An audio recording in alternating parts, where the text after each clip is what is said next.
வணக்கம். ஒரு இந்து பெண்ணாக, இறை நம்பிக்கையுடைய பெண்ணாக நான் சனாதனத்தை எதிர்க்கிறேன். சனாதனம் ஒழிக்கப்பட வேண்டிய ஒன்று என்று முற்றிலும் நம்புகிறேன். சனாதனம் எங்களை படிக்க விடவில்லை, வேலை செய்ய விடவில்லை, கீழும் கீழாக வைத்திருந்தது. இன்றும் எங்களை கீழிலும் கீழாக வைத்திருக்க முனைகிறது.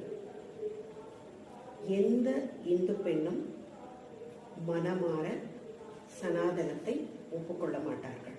இன்று பல பெண்களும் படித்திருக்கிறோம், வேலைக்கு செல்லுகிறோம், ஏன் தனியாக கூட குடும்பங்களை நடத்துகிறோம். அத்துணைக்கும் எங்களுக்கு சனாதனத்தில் அனுமதி இல்லை. நாங்கள் சுயமரியாதையோடு வாழ்வதற்கு சனாதனம் ஒழிக்கப்படவே வேண்டும்.